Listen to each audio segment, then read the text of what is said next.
Pokemon Elite Fours have been around for a while, for better or for worse. They're a flagship part of the series, serving as the playable character's main goal. I mean, in the canon of these games, taking down the Pokemon League is seen as more impressive than saving the world from natural disasters and ancient godlike beings. So yeah, these fights are important, and for so much of the series, they've adhered pretty closely to that history. But like anything, you can only give the same experience so many times before it starts to go stale. And that was arguably the situation for the Pokemon games in the latter part of their 2-decade history. And with as many sequels and remakes as this series has, that inevitable fate shows up a lot sooner. However, as recent Pokemon games have shown, there's plenty of new ground to cover in this area. So today, let's talk about how the Generation VII Pokemon games make the Elite Four interesting again through their use of pre- and post-game world building. Hey all you Pokemon League contenders, I'm Skip the Tutorial, and this is Boss Battle Breakdown, a deep dive into the ins and outs of boss design.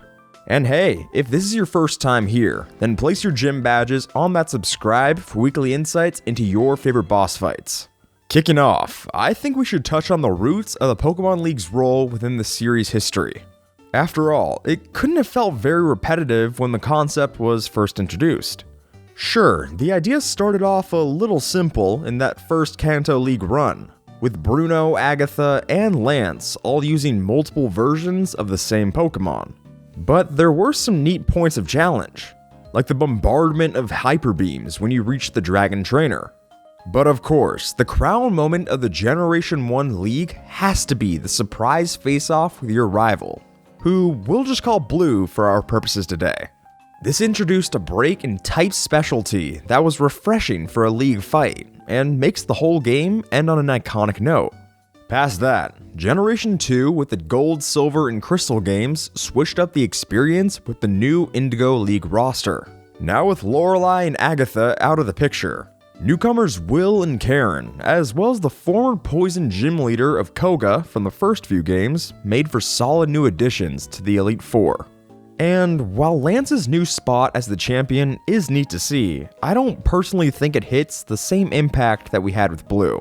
From there, the concept hops into the 21st century with Generation 3, and here, the championship bout with Steven Stone really stands out. With ties to both the Devon Corporation and your earlier quest, this sequence has a satisfying bit of build-up beforehand. And with his stacked Metagross, he's a much more diverse fighter than his steel specialty would lead you to believe. Now, with all of that said, the Elite Four really reaches its high praise at Generation 4. For starters, the battle locations gain a much more apparent theming in Platinum, making them feel distinct and separate, as opposed to the previous way of little more than just differently colored rooms. Generation 3 tried that, but they were kept shadowed in the lower parts of the floor, not really as visible as it is here.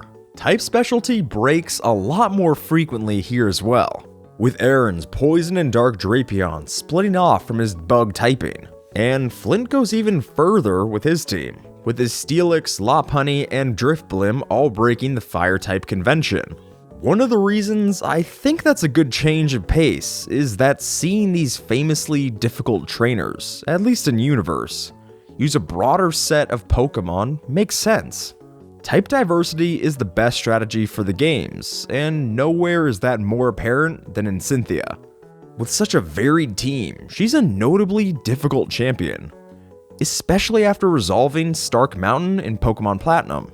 Her Garchomp, in particular, can put up a well-powered fight, with physical moves like Giga Impact to lay on damage.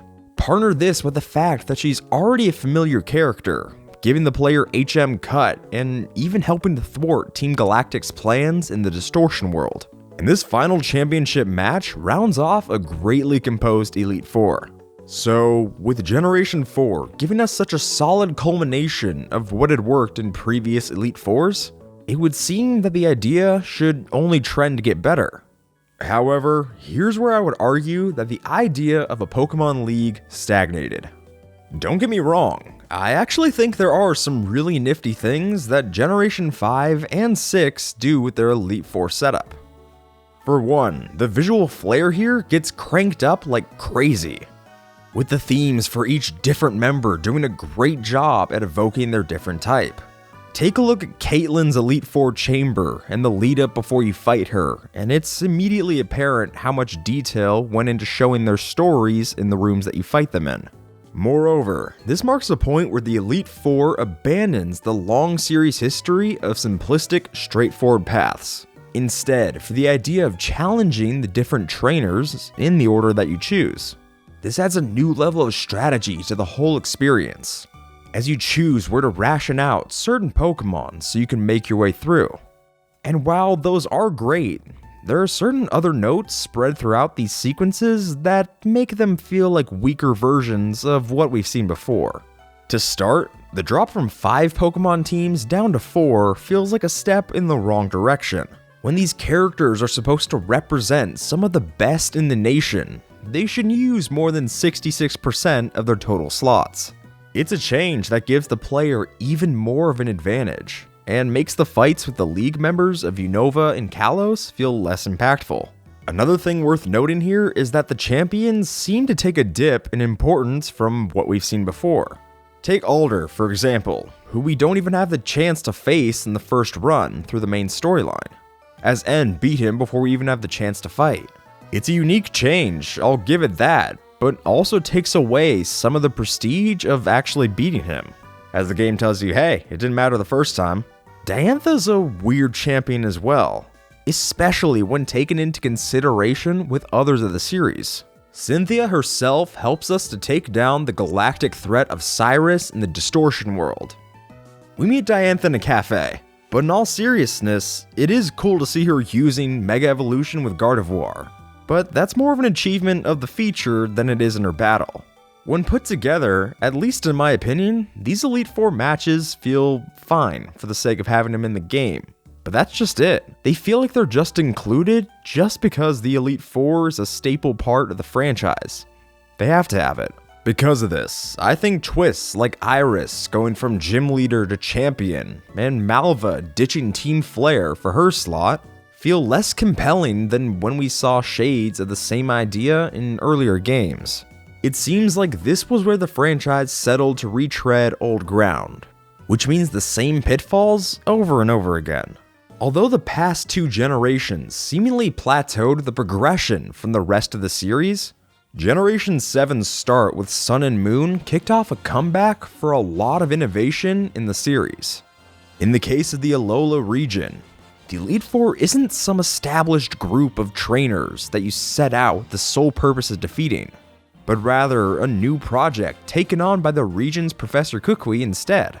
Out of the gate, this gives way to a lot of interesting changes to the established formula, with the majority of the members already appearing as trial captains and kahunas before.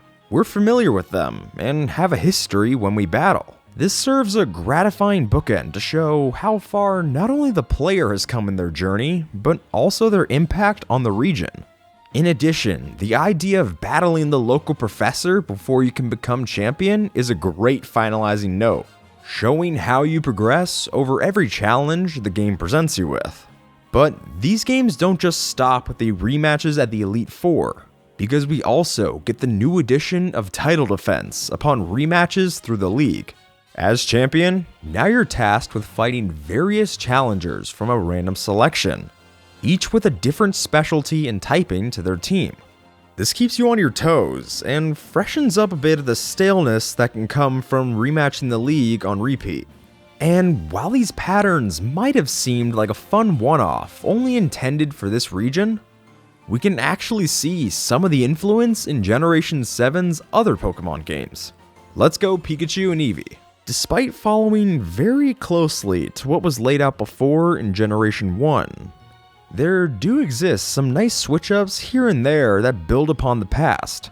For example, on your way to the Rock Tunnel in the main story, you're outnumbered by a group of Team Rocket thugs.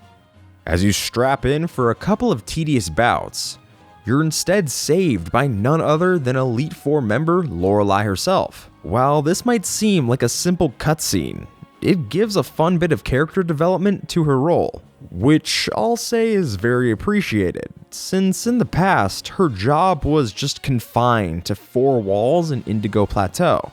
But past just that bit of world building, we gain a fantastic feature after taking the role as Pokemon League champ.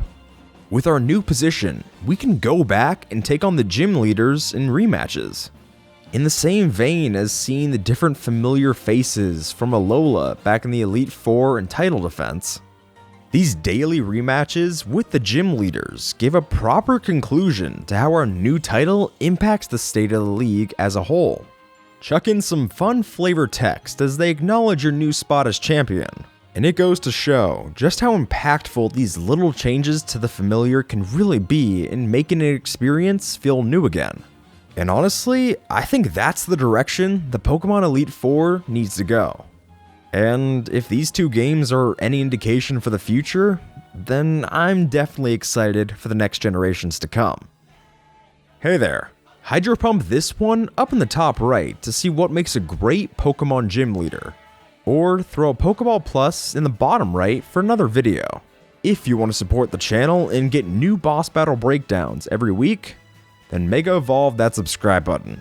But until then, take care, and you have a good one, alright?